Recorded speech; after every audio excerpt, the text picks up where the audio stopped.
evening, everyone. So let us get started with a question. What do you think requires more intelligence? Playing the game of chess or opening a door?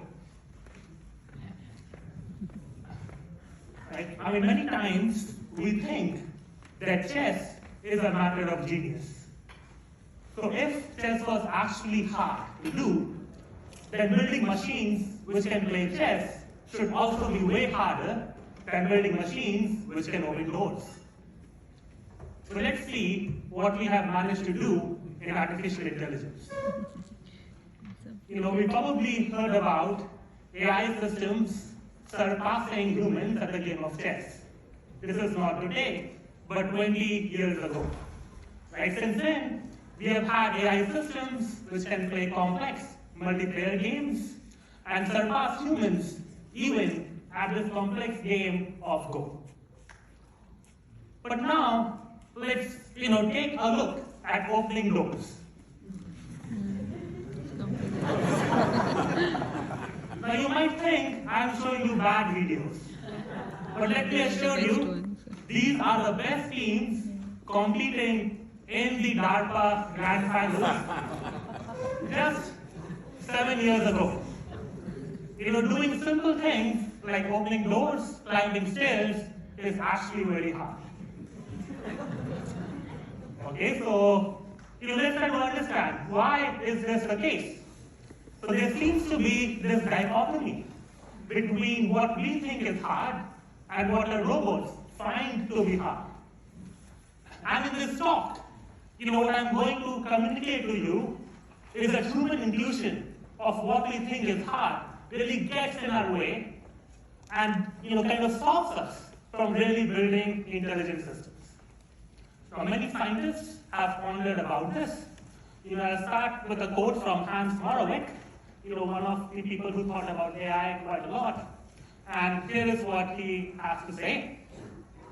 Reasoning requires very little computation. Reasoning like the kind of reasoning you have in chess, right? But sensory-motor skill requires enormous compute.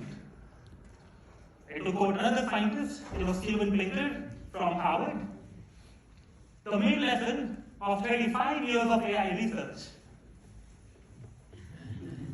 is that hard problems like chess are actually easy, and easy problems like walking and opening a door are actually hard. These observations came to be known as the Moravec's paradox. Some people have gone ahead to speculate, right, that machines or AI systems are going to do jobs which we think are cognitively challenging quite soon. For example, being a board member, being a data analyst, or being creative and making paintings. But jobs which require physical intelligence are going to be not being able to be done by machines for a long time to come. Now, why is this?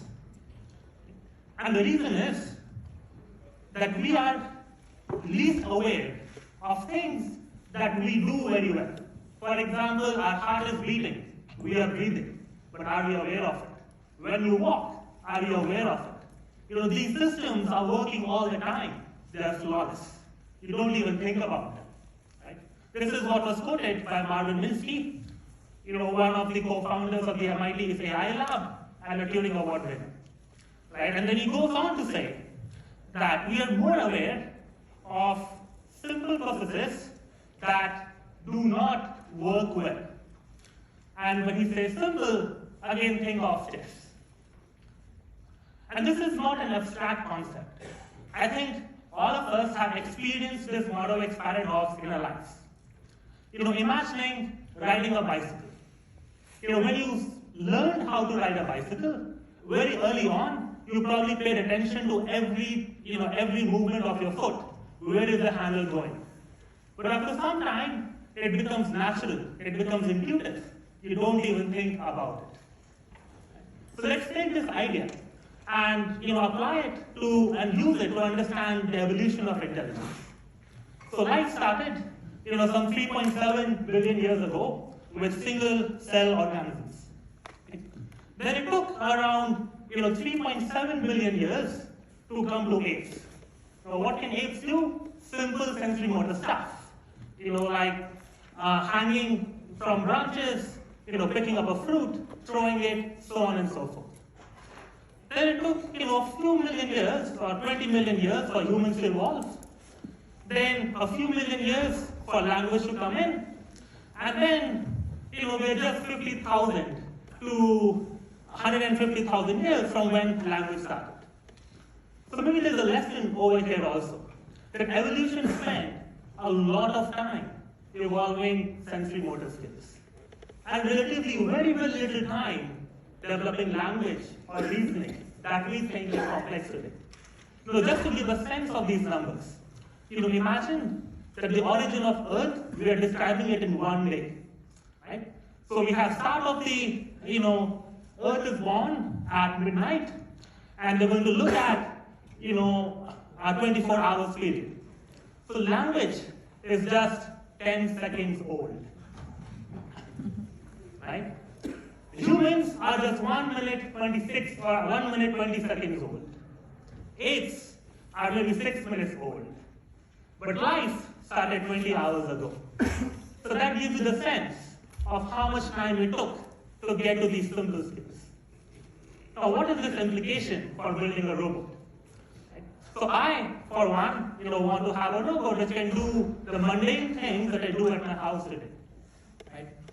Now, if I say to the robot, make me dinner, the first thing the robot needs to understand is, what is dinner, what do I eat, what are the recipes, and how to make it.